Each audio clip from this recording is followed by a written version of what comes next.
सूर्यपुत्र कर्ण की कहानी महाभारत के सबसे मार्मिक और प्रेरणादायक पात्रों में से एक है।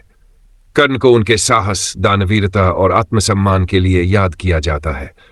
उनकी पूरी जीवन गाथा संघर्ष, बलिदान और गरिमा से भरी हुई है। जन्म और प्रारंभिक जीवन। कर्ण का जन्म एक अद्भुत घटना थी। उनकी माता कुंती, जो राजा पांडु की पत्नी थी, को ऋषि दुर्वासा ने एक वरदान दिया था। इस वरदान के तहत कुंती किसी भी देवता का आह्वान कर सकती थी और उनसे संतान प्राप्त कर सकती थी। कौतूहलवश कुंती ने सूर्यदेव का आह्वान किया और उनसे एक दिव्य पुत्र प्राप्त हुआ। यह पुत्र कर्ण था, जिसके कानों में कवच और कुंडल जन्म से ही विद्यमान थे। कुंती अविवाहित थी, इसलिए समाज के भय से उन्होंने नवजात कर्ण को एक टोकरी में रखकर गंगा नदी में प्रवाहित कर दिया। उस टोकरी को अधिरथ नाम के सारथी और उनकी पत्नी राधा ने पाया। उन्होंने कर्ण को अपनाया और उसका पालन पोषण किया। शिक्षा और उनका पालन पोषण सामान्य परिवार में हुआ, लेकिन उसमें असाधारण प्रतिभा थी।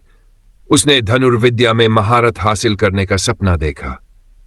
जब उसने एक गुरुकुल में दाखिला लेने का प्रयास किया तो उसे अपना जाति रहस्य छिपाना पड़ा। गुरु द्रोण ने उसे शिक्षा देने से मना कर दिया, क्योंकि वह क्षत्रिय नहीं था। तब कर्ण ने परशुराम से शिक्षा प्राप्त की। परशुराम केवल ब्राह्मणों को ही शिक्षा देते थे, इसलिए कर्ण ने झूठ बोलकर स्वयं को ब्राह्मण बताया। परशुराम ने उसे अद्वितीय युद्ध कौशल सिखाया।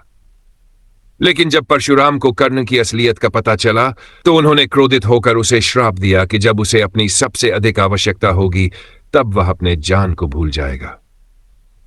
अर्जुन से प्रतिस्पर्धा। कर्ण की अद्वितीय क्षमता के बावजूद समाज ने हमेशा उसे उसके निम्न कुल का ताना दिया। द्रौपदी के स्वयंवर में भी उसे अपमानित किया गया, जब द्रौपदी ने कहा कि वह केवल क्षत्रिय से विवाह करेगी। कर्ण और अर्जुन के बीच बचपन से ही एक प्रतिस्पर्धा थी। कर्ण को हमेशा यह सिद्ध करने की इच्छा रही कि वह अर्जुन से श्रेष्ठ है। इसी प्रतिस्पर्धा ने महाभारत के युद्ध में कर्ण की भूमिका को और महत्वपूर्ण बना दिया। दानवीरता। कर्ण को दानवीर के नाम से जाना जाता है। उन्होंने कभी भी किसी याचक को खाली हाथ नहीं लौटाया। उनकी दानशीलता का सबसे बड़ा प्रमाण उस समय देखने को मिला जब इंद्र ने ब्राह्मण का वेश धारण कर उनसे उनका कवच और कुंडल मांग लिए। ये कवच और कुंडल उनकी रक्षा के लिए आवश्यक थे, लेकिन कर्ण ने बिना किसी हिचकिचाहट के उन्हें दान कर दिया। महाभारत का युद्ध और कर्ण का बलिदान। महाभारत के युद्ध में कर्ण कौरव पक्ष के मुख्य योद्धा थे। दुर्योधन ने हमेशा कर्ण को अपना मित्र माना और उसे सम्मान दिया, जिसे कर्ण ने भी उसकी मित्रता निभाने के लिए जीवन भर उसका साथ दिया। कर्ण को युद्ध के दौरान कई चुनौतियों का सामना करना पड़ा। कुरुक्षेत्र की लड़ाई में वह अर्जुन से युद्ध करते समय अपने श्राप और शापित कर्मों का शिकार हुआ। जब उसका रथ युद्ध के दौरान धरती में फंस गया तो उसने अर्जुन से रुकने की अपील की, लेकिन कृष्ण ने अर्जुन को कर्ण पर हमला करने के लिए प्रेरित किया। अंततः अर्जुन ने कर्ण का वध किया।